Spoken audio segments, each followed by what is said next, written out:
உங்களோட இன்சூரன்ஸ் திடீர்னு விலை ஏறிடுச்சுன்னா இந்த ஒரு வீடியோ உங்களுக்கு தான். முடிஞ்ச அளவுக்கு ஸ்கிப் பண்ணாமல் பாருங்கள். 30 நாள் 30 இன்சூரன்ஸ் ஃபேக்ட் பற்றி தெரிஞ்சுக்கணும்னா கண்டிப்பாக என்ன ஃபாலோ பண்ணிக்கங்க.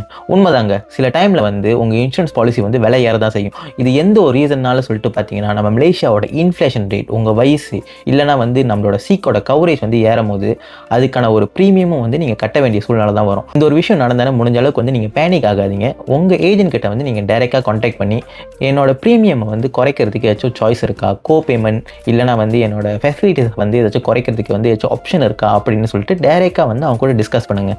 எடுத்தான வந்து என்னோட இன்சூரன்ஸ் வந்து என்ன ஸ்கேம் பண்ணிட்டாங்க அப்படின்னு சொல்லிட்டு மட்டும் சொல்லிடாதீங்க.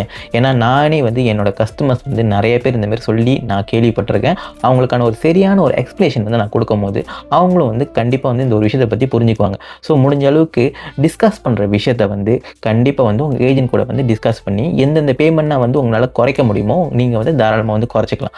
அது மட்டும் இல்லாமங்க, நிறைய பேர் வந்து இன்சூரன்ஸ் எடுத்தானே வந்து அவங்க மெடிக்கல் கார்டை வந்து டைரெக்டாக வந்து பாய்க்கணும் அப்படின்னு சொல்லிட்டு நினைக்கிறாங்க. அவங்களுக்கு வந்து இந்த வெயிட்டிங் பீரியட் மாதிரியான விஷயங்கள் வந்து தெரியாமல் தான் இருக்குது. ஸோ முடிஞ்ச அளவுக்கு நீங்கள் வந்து ஒரு இன்சூரன்ஸ் எடுக்கும்போது உங்கள் ஏஜென்ட் கிட்ட வந்து A to Z இந்த மாதிரியான விஷயங்களை பற்றி செக் பண்ணிவிட்டு அதுக்கப்புறமே வந்து நீங்கள் இன்சூரன்ஸ் வந்து நீங்கள் சைன் பண்ணுங்கள்.